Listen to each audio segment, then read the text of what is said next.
स्त्री का घर। तुम्हें कितनी बार बताया है, मेरे तैयार होने से पहले मेरा नाश्ता तैयार हो जाना चाहिए। शादी के 25 साल बाद भी मुझे क्यों बार बार एक ही बात बतानी पड़ती है लता?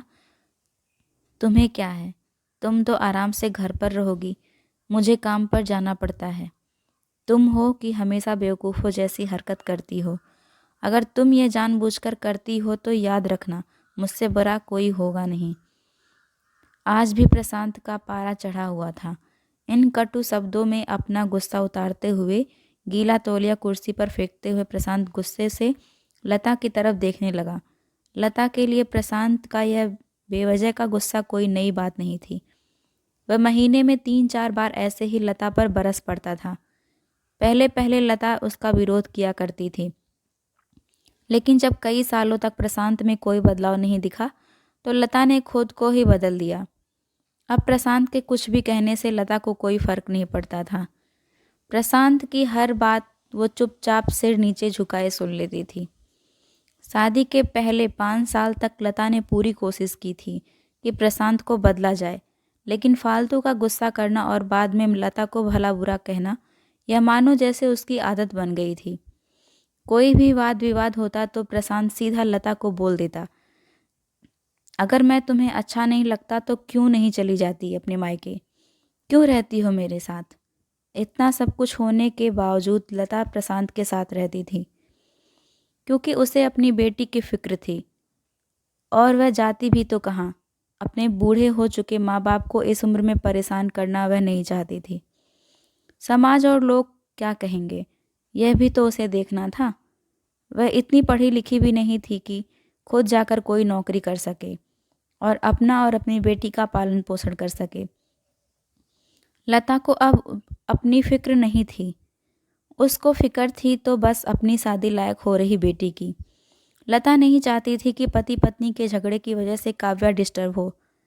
काव्या की पढ़ाई पूरी हो चुकी थी, रिश्ते आने लगे थे। कई रिश्तों को काव्या ठुकरा चुकी थी। 2-3 महीने बाद एक अच्छा रिश्ता आया। रिश्तेदारों और पहचान के लोगों ने भी लड़के की बहुत गुणगान किए थे। प्रशांत एक शाम अपनी बेटी के पास बैठकर उसे बताने लगा, काव्या, बहुत अच्छा लड़का है, पढ़ा लिखा है, बड़ा घर है, बहुत अच्छी नौकरी है। ऐसे रिश्ते बार बार नहीं आते बेटा, इस बार मना मत करना। काव्या अपने पिता से ज़्यादा बात नहीं करती थी। शायद डरती थी या शायद नफरत करती थी, लेकिन आज वो पूरी हिम्मत इकट्ठा कर बोली, मुझे अभी शादी नहीं करनी है पापा, मैं नौकरी करना चाहती हूँ, खुद अपने पैरों पर खड़ी होना चाहती हूँ। हाँ तो उसमें क्या बड़ी बात है, मैंने लड़के से बात की है, वह तुम्हें किसी बात के लिए नहीं रोकेगा। तुम शादी के बाद भी नौकरी कर सकती हो, वह तुम्हें नौकरी के लिए परमिशन दे देगा। प्रशांत बोला, मेरा नौकरी करना या ना करना उसकी परमिशन पर क्यों डिपेंड रहेगा पापा? काव्या ने पूछा।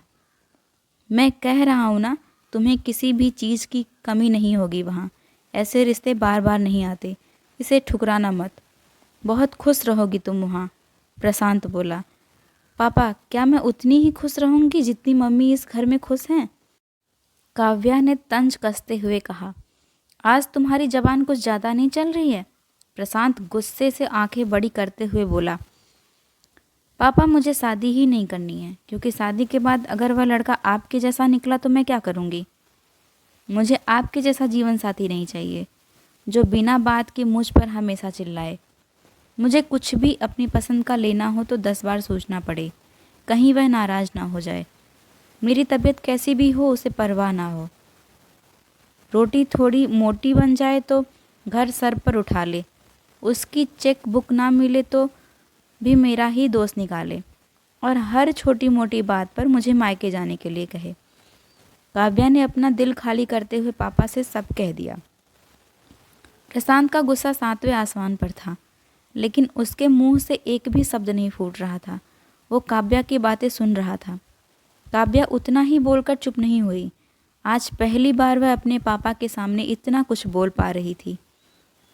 पापा, आपने माँ के साथ हमेशा गलत व्यवहार किया। आप अपने ऑफिस का गुस्सा बिना सोचे समझे माँ पर उतार देते हैं। कभी इस बात की भी परवाह नहीं करते कि उन्हें कैसा लगता होगा।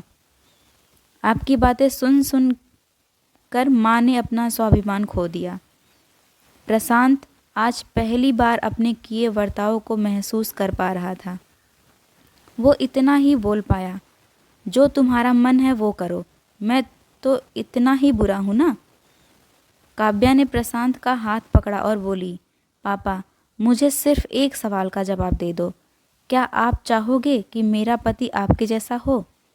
अगर आपका जवाब हाँ है तो कर दीजिए मेरा रिश्ता आज ही, और ना है तो मुझे आत्मनिर्भर बनने दीजिए। प्रशांत कुछ भी ना बोल पाया और वहाँ से चुपचाप बाहर चला गया। आज उसे लता के सामने जाने में शर्म आ रही थी। चलते चलते उसकी आंखों से आंसू बह रहे थे। प्रशांत ने आज से अपने आप को बदलने का निश्चय लिया। अगले दिन से लता ने अपने पति में काफ़ी बदलाव देखा।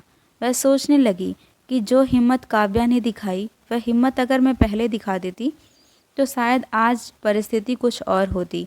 अब काव्या पढ़ लिख कर अच्छी नौकरी करने लगी थी और 3 साल बाद उसके लिए एक अच्छा रिश्ता आया।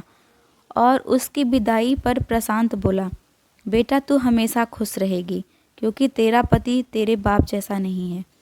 प्रशांत की यह बात सुनकर लता और काव्या की आंखों में आंसू बहने लगे।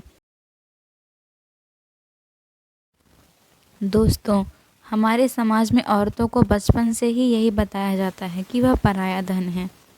माँ बाप का घर तुम्हारा घर नहीं है, पति का घर ही तुम्हारा घर है। जीवन भर यह बातें बताकर उन्हें ससुराल भेज दिया जाता है और एक दिन किसी छोटे मोटे झगड़े में ससुराल वालों से उन्हें सुनना पड़ता है कि इस घर को छोड़ दो और मायके चली जाओ। अब आप ही बताओ दोस्तों, ऐसी स्त्रियों का सच्चा घर कौन सा है? आखिरकार वह किस घर को अपना घर कहें?